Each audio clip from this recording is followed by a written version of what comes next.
ny mofinaina isan'andro atolotry ny mpitandrina rakotina valina maoly.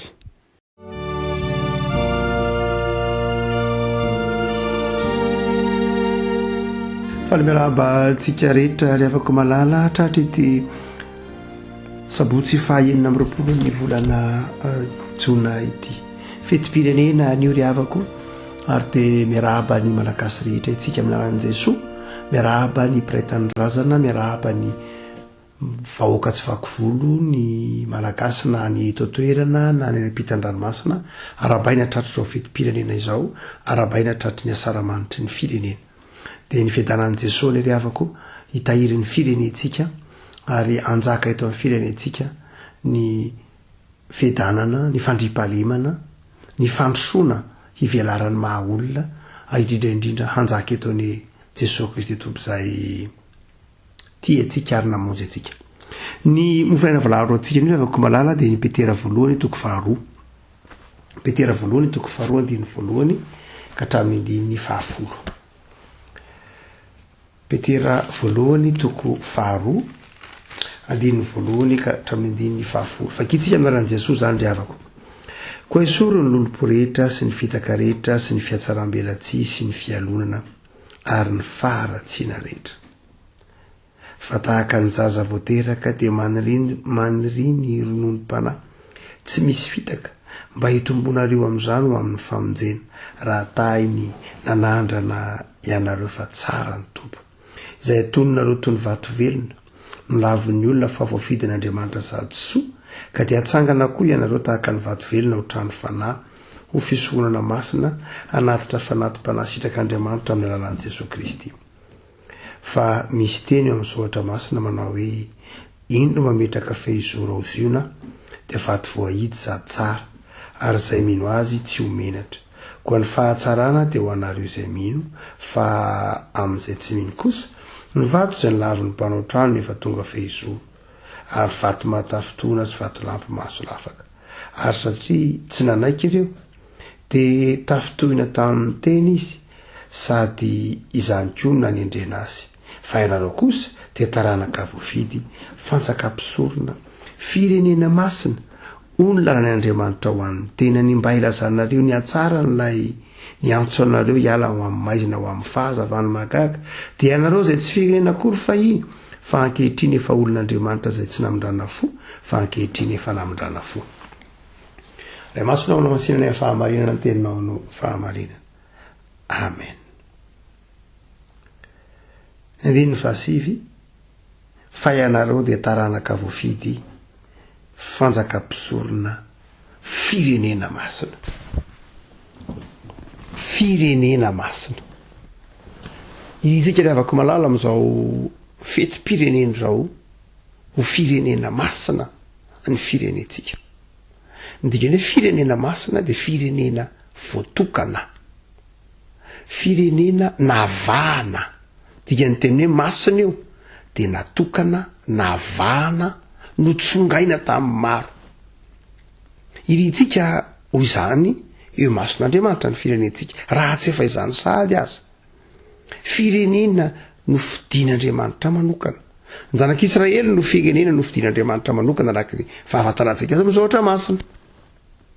Notsongain'Andriamanitra manokana. Fa i Madagasikara koa ny avako malala dia fanjakam-pisorona iritsika izany. Dika teny hoe fanjakam-pisorona dia tsy arak'izay mety ho famaritana mety ho hitantsika azy eny amin'ny fiarahamonina. Fa ny hoe fanjakam-pisorona dia ny olona tsirairay ao anatin'ilay fanjakana dia mpisorona. Inona dikan'izany? Ny kristianina tsirairay zany dia mpisorona. Ny fiangonana zany no fanjakam-pisorona. Satria ny kristianina tsirairay dia afaka manatona an'Andriamanitra. Ny dikany hoe fisoronana eo dia fanatonana an'Andriamanitra. Ny dikany hoe fanjakam-pisorona eo dia olona manatona an'Andriamanitra, afaka miresaka amin'Andriamanitra, afaka mitondra ny fahotany namany, mifona amin'Andriamanitra amin'ny alalan'i Jesosy Kristy tompo, afaka mitondra ny fibebahany namany ao amin'ny Andriamanitra amin'ny alalan'i Jesosy Kristy tompo. Ny atao hoe mpisorona dia izao tsy misy mpanelanelana intsony fa afaka miresaka amin'Andriamanitra izy. Ny mpisorona dia ilay olona izay manelanelana olona amin'Andriamanitra. Ka itsika rehefa malala efa nandray an'i Jesosy Kristy tompo, jesosy kristy tompo lay mpisorona farany indrindra de izao zay rehetra minoka nandray an' jesosy de tahaka ny mpisorona mitondra ny tenany hanatona an'andriamanitra amin'n'an jesosy noho zany hoe fanjaka-mpisorona de le firenena mihitsy na lay fanjakana mihitsy no mpisorona afaka manatona an'andriamanitra akalalahana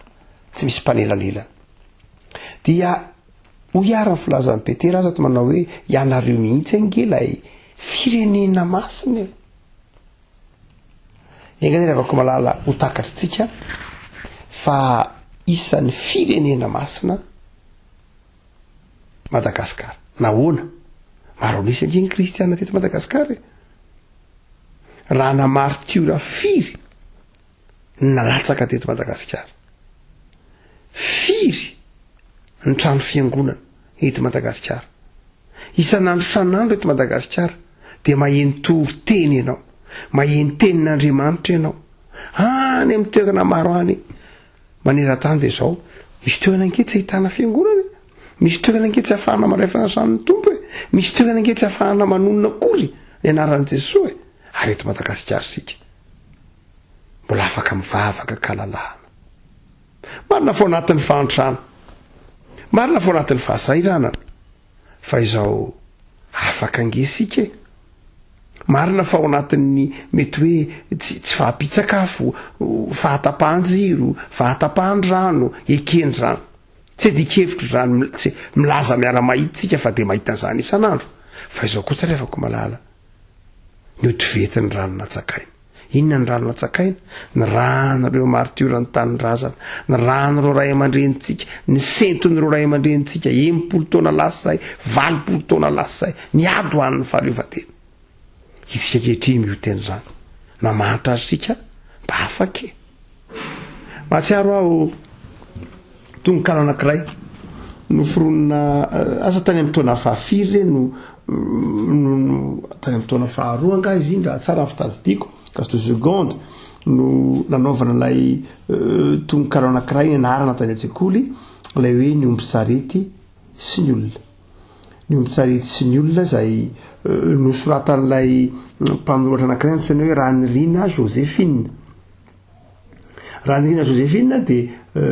tsy vehivavy akory fa lehilahy izy io lehilahy Ranirina Joséphine Ranirina Joséphine de Rakotiny Rina ny tena anarany Rakotiny Rina fa nalainy le hoe fa anarana solona anarana zany le hoe lay hoe Ranirina Joséphine fa Rakotiny Rina ny tena anarany ary Rakotiny Rina io no namboatra na tompon'ilay hoe fanamaintisam-bolo ny Rina tamin'ny fotoanandro rozokiolona ray aman-dreny asa zay 70 taona ankehitriny de mbola mahatadidiny zany hoe fanamaintisam-bolo ny Rina izany zay tsy afa-tsy akory fa an'ilay hoe Rakotiny Rina ary zay nitonona koa hoe Joséphine Ranirina efa tsy nahatratra azy tsony ny fahazazanay fa ny vadiny kosa mbola tratranay ny vadiny Rakotiny Rina de mbola tsaronay mihitsy vehivavy lehibe mipetraka teo akajo fosy teo akaikin'ny Simbendrano teo dia teo mipetraka zay malaky ty moambola ao ny taranany dia Rakotiny Rina dia nanohatra n'lay tononkalo hoe omby-tsarety sy ny olona nilazana ny fankifilian'ny malagasy tao anatin'ny fanjanahantany ny fahoriana nentiny ary sarte omby-tsarety de tsy afa-tsy akory fa milaza lay malagasy izay nitondra ny jioga ny fanjanahantany ary ny olona kosa de tsy afa-tsy akory fa ilay lay mifanjanahantany zany lay rafim-panjanahantany ary dia ao anatin'ilay tononkalo eo ny omby-tsarety sy ny olona de ahitana lay omby-tsarety ve moa iteny fa ilazana lay malagasy ny taraina indrindra lay omby-tsarety ndray maka aoka lore aho tompoko mba hakaina kely ny entana manindry tsy hita velively tsy araky ny aina fa tsy hoe akamona ny vozona marary ny kibo tena nona de mamaly lay olona zany hoe lay rafim-panjanahantany efa omby tsy manjary lay bakaratsy ty zay enta-kely io no mba entina kami tadiavy ny iala ho very foana ka ny vilona omaly nalaina teny an-tsaha de mamaly lay omby-tsarety lay malagasy io zany tratranytsindry azo reny tadidiko iny tompoko na de tsy betsaka aza ny vioko kosa nefa tsy haiko ny milaza satria zahay rola no niaraka namely ka zay anjarandrery tsy ampy velively ny alinaza mantsy ka saiky tsy maray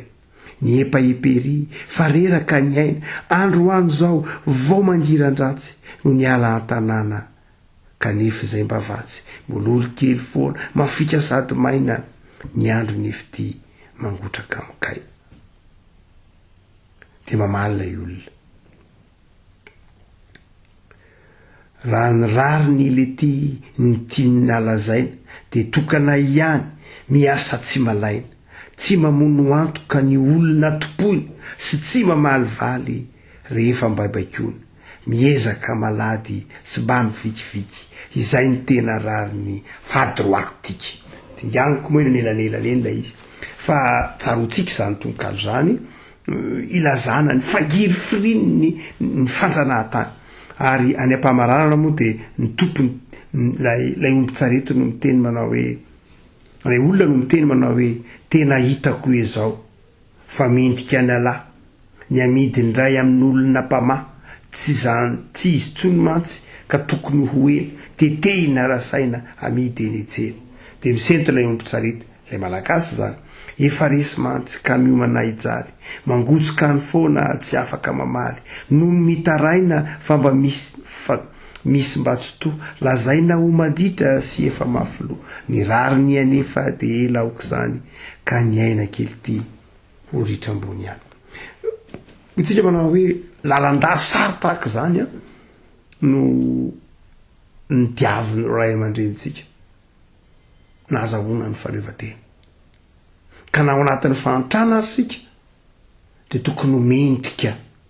zany fahaleovatena ny ediny ro ray aman-dreny ro zany misy miteny hoe fahaleovatena am-piainana angely mena fotsiny nitononona tetsy mamasina tamin'ny taona 20 tamin'ny taona 90 e afaka manala tsy nisy famononana izany fanomezana zany fahaleovatena zany tamin'ny 9 jona 1990 raha tsy nisy nitolona nandritry ny taona maro nataon'ireo zoky ray aman-dreny raha mijery ny tantarany MTR meno raha mafantatra tsara tantarany MTM za moa tsy de tena tantaraintsika loatra rehefa afaka malala tsy de tena tantarain'ny mpanoratra loatra sy programme-ny ampianarana ny fahoriana ro ray aman-dreny reo mendrika an'izany ve isika hoeto ny boky filazan'ny Petera manao hoe firenena masina satria firenena afaka mideran'Andriamanitra firenena afaka mivavaka firenena afaka manompo an'Andriamanitra firenena afaka manome voninahitra ny aza momboninahitra ny maha-olombelona sy ny fiarahamonina ohatsika manao hoe firenena masina Madagasikara inona ary ny tokony toetra ny firenena afaka ry havako firenena masina ry havako inona ny tokony toetra n'izany hoe firenena nalain'Andriamanitra ho an'ny tenany tahaka ny fiangonana na tahaka ny pino fimbonina ny pino andeha ataontsika ho tanjo ny firenena malagasy dia eny andiny ny voalohany esoron'olompo rehetra firenena mpiarabelona madio fo tsy mba misy lolompo esoron'olompo rehetra ho Petera tsy mety ho firenena masina zany sika raha mbola mifakahala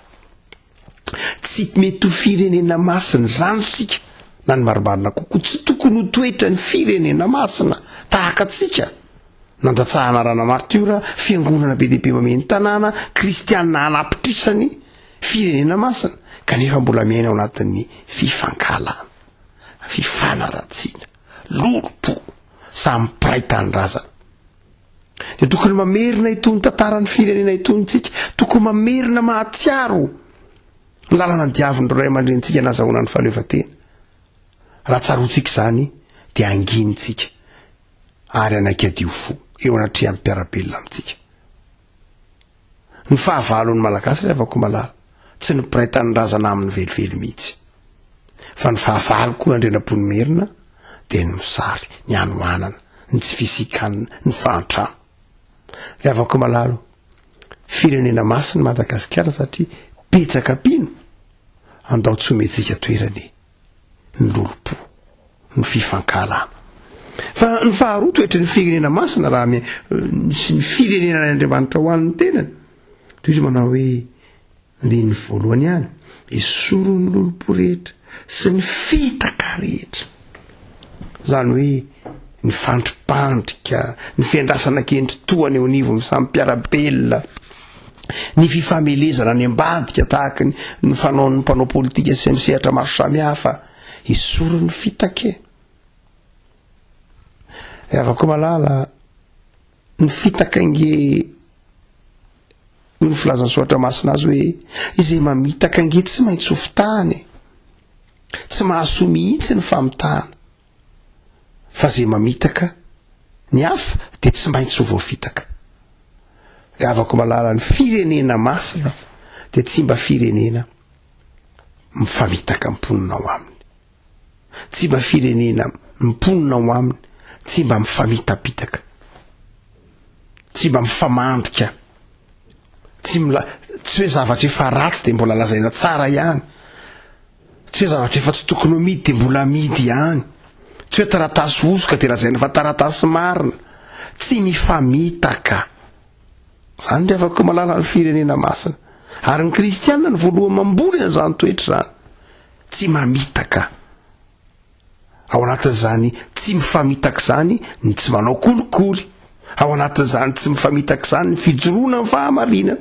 ao anatin'izany tsy mifamitaka zany ny fanajana ny aina ao anatin'izany tsy mifamitaka zany ny fanajana ny aja mamboninahatry ny olona ao anatin'izany tsy mifamitaka zany ny fanajana ny lalàn'ny fiarahamonina zany no tsy hoe firenena masina ry havako ary toiza petera ihany manao hoe raha firenena masina nareo de zao tsy mba manjaka ao anatinareo ny lolo-po tsy mba hita ao amin'ny fiarahamonina misy anareo ny fitaka sy ny fifamitahana ary de zao tsy mba hita ao aminareo koa ny fiatsarambelatsy efa ny fahalitantsika teto fa ny miatsara velatsy dia mandainga amin'ny fihetsepo ny fihetseponao faly fa ny fihetsikao tezitra zay ny hoe miatsara velatsy na ny fihetseponao tezitra fa ny tarehinao mitsikitsiky miatsara velatsy tsy zany ve moa hitatsika amin'ny fiainana andavanandro n'izao tontolo zao ny firenena masina tahaka ny Madagasikara be kristiana de tokony tsy ho hita riavako zany fiatsarambelatsy mody faly nefa ny anaty tezitra mody mitsiky nefa ny am-po lolo-po tsy tokony anatoerana ao amin'ny firenena masina tahaka ny Madagasikara zany riavako malala fetim-pirenena ny io fety ny fahaleovan-tena ahatserovantsika aty ny perikopa men'Andriamanitra atsika hoe nao angazo nao atao tsara manatratra ny firenena masina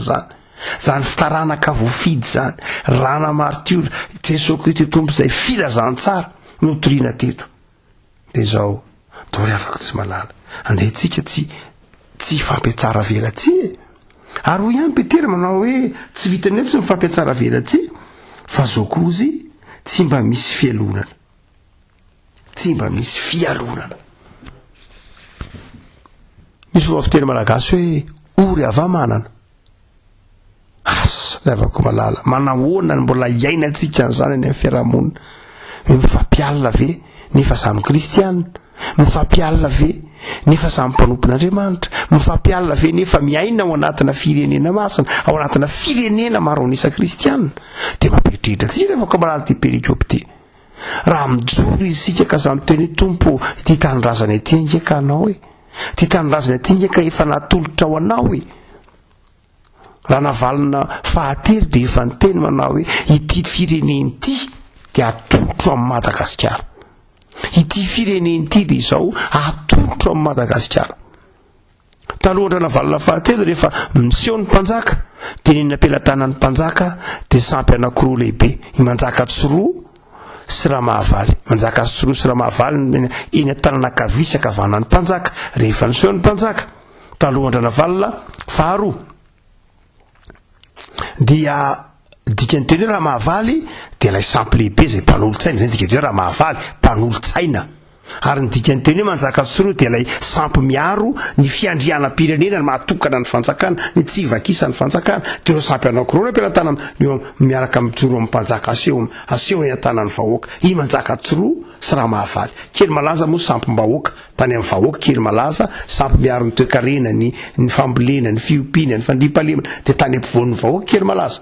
fa i manjaka tsoroa sy raha mahavaly ny sampy tao anaty rova sampy miaro ny fahevan'ny mpanjaka fa rehefa niova kristianina kosa raha navalina faharoa ny toizana navalina fahatelo dia ny baiboly ny teny ampelantanany ny baiboly nasehony tamin'ny ambany lanitra milaza hoe ity no miaro ny fanjakana ny baiboly ity ny mpanolo-tsaina i baiboly io no misolo maka ny toerany i manjaka soroa sy raha mahavaly ary Madagasikara dia any Kristy firenena masina ko nahoana le afaka malala mbola hita mandrakakehitriny ny fefampialonana nahoana ny mbola mifampialina isika ary rehefa mifampialina isika dia mampanjaka ny vahiny eto amin'ity nosy malala ny men'Andriamanitra itsika ity rehefa mifampialina isika dia mahazo toerana ny vahiny mamarina ilay teny efa tany amin'ny taona 9 manao hoe zarazara ao anjakana ataovy mifampialina mba ahafahany vahiny manjaka ry avako malalo firenena masina ny firenentsika dia andao tsy hifampialo le andao hifanohana andao mba ho faly rehefa misy namantsika mahazo fifaliana rehefa misy namantsika misondrotra dia andeha tsika hiara-mifaly aminy ary ndeha kosa izay nasondrotr'Andriamanitra tsy hanitsaka reo izay mbola tavela andeha izay rehetra anaty ary fitahiana tsy hanososiny madinika izay mbola ao anatin'ny ady sarotra tsy hisitona izay tafita ao anatin'ny fotaky ny fahantrana fa hifanohana hifanampy tsy hifampialina ary farany Petera manao hoe ny firenena masina koa dia izao firenena izay miala ao aminy ny faharatsiana na ny fanaratsiana rehetra tsisy ratsy ao aminy miala amin'izany fanaratsiana zany miala amin'ny zavatra ratsy lavako malala fetim-pirenentsika anio tsy efa nysaina maha-olombelona zany hoe firenena anjakan'ny fifankatiavana zany tsy efa nysaina maha-olombelona zany hoe fahadiovam-pon'ny mpiray-tanindrazana ka tsy mifampialina mahatsiaro hoe ray-ra malagasy ray-ra ray aina ray vatsy tsy efa nisaitsika tsy vitan'izay tsika maha-olombelona ny manala ny fanaratsy ny fakany ratsy atao amin'ny firenena tsy vitan'izaytsika olombelona ny fiezahantsika olombelona ny manala na manaisotra ny loloposy ny fifankalana amin'izay miendrika maro samihafa fa ao amin'i Jesosy Kristy tomporeria io le tenenin'i Jesosy hoe tenenin'i Petera hoe vato fehizoro avako malalo ndao tononontsika rehetra ho an'ny Madagasikara ny fiadanana tonontsika ho an'ity tandrazantsika ity lahy Jesosy Kristy tompo anjaka eto andehantsika rehetra hiezaka atsiaro hoe za Jesosy dia ao anatin'izany firenena zany dia tianay ho firenena masiny Madagasikara ka dia entinay eo apototry ny azo fijaliana ao Jesosy avako malala manana didy arysika mpino hijoro ho firenena masina ndeha hanaisotra ny lolopo ndeha hifankaty ndeha tsy hifampiatsara veratsy ndeha hifamely ndeha tsy hifampialo le azotsika tanterahiny zany tsy noho ny saina maha-olombelona fa noho ny amin'ny Jesosy Kristy tompontsika ho firenena masina ho fanjakam-pisorona any i Madagasikara ivavaka sika tompo fetim-pirenenan'io misotranao zahay noho ny amin'ny fahaleovan-tena ny menao ny tanindrazanay fantatra efa ao anatin'ny fantrano zay fantatrao zany saingy nomenao fafana kosa dia nonay tompo fa mbola ho avy ny fotoana amihira-piratanay saingy eto zay dia mankasitraka anao ny amin'izany fahafahana ny menao anay zany dia afaka mivavaka malalaka izahay afaka mifamangy zahay afaka mifanometanana amin'ny fampandrosoana ny firenena izahay afaka mijery lavitra momba mifanabeazana izahay misaotra tompo fa mangataka kosa zahay Jesosy okitsatoka eto amin'ity firenena ity ny azo fijalianao mba ho firenena masina hatrany anay izahay ka ny vahoaka malagasy manontolo dia vahoaka madio fo, vahoaka mahay mifamila, tsy mifanao andolo-po, tsy mifamitaka, tsy mifampiantsara velatsy, tsy mifampialina ary makahala ny ratsy. Dia jereo ny tokantrano tsirairay tompo amin'izao fetim-pirenena zao ome fifaliana, jereo ny isam-batan'olona ome fifaliana, jereo ireo mpitondra isan'ambaratonga manomboka any amin'ny fokotany ka hatrany amin'ny faratapo, dia aoka tompo anjakanao amin'ny fifaliana. Ireo mpifanandrina ara-politika rehetra fantatray fa olona ao avokoa reny rehetra reny, dia jereo amin'ny famindramponao izy ireny. Da io tompo samy ome fahazavan-tsaina ny mpanao politika rehetra, tario amin'ny fahendrena, tario samy adio fo, tario mba tsy hifamitaka, mba tsy hifampiatsara velatsy, fa mba hijery izay asoan'ny firenena sy ny tanindrazana. Mivavaka izay Jesoa ho an'ny mpanabe rehetra, ny mpitondra fivavahana, ny fiangonana, ny tanora, ny tompona ndraikitra, ny mpiasa-panjakana amin'izao fetim-pirenena izao trotrona iambavaka tompo, mba hibanjina ny tompontsom-pirenena. Dia ty firenena malalanay tianao hanompoana ianao ity, misaotra Jesoa. Da io Madagasikara. Amen.